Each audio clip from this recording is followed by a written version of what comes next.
दिल्ली में करे होली है। छत पर सुखावत रानी चोली चोली चोली देवरा चोली चोर भइल बा चोर भइल बा होली है। सबका के पिया अइले होली में घरे काची तू लगल दिल्ली में करे होली में करे।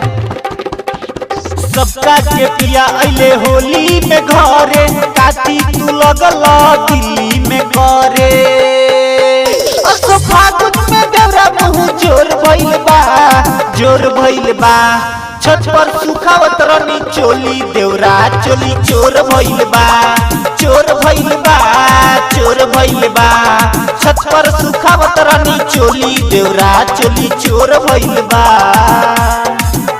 देवरा चोली चोर भइल बा चोर भइल बा होली है। हाँ अइला न तू बलम देवरा तक कैले बतम देवरा तक कैले बतम। अइला न तू बलम देवरा तक कैले बतम। कबो रंग खलका कबो ऊपर का ओकरा न तन को शरम। ए जी छौरा सक सहमत में सेट भइल बा सेट भइल बा।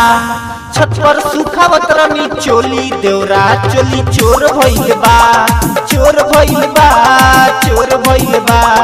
छत पर सुखावत रानी चोली देवरा चोली चोर भइल बा देवरा चोली चोर भइल बा चोर भइल बा होली है। दीपेश के बिगड़ल बा मन फेकन भी बारे उनका सो फेकन भी बारे उनका सो।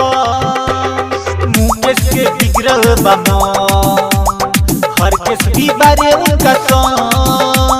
सुना सुबोध राजा घरे जल्दी आजा दहिया के कैले बाबा। ए जी लाल पियर हमारी पेट भइल बा पेट भइल बा। छत पर सुखावत रानी चोली देवरा चोली चोर भइल बा चोर भइल बा चोर भइल बा। छत पर सुखावत रानी चोली देवरा चोली चोर भइल बा।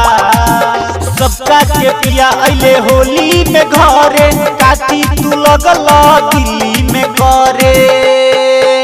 असो फागुन में देवरा मुँह जोर भइल बा जोर भइल बा।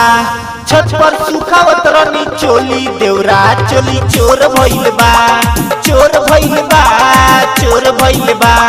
छत पर सुखावत रानी चोली देवरा चोली चोर भइल बा।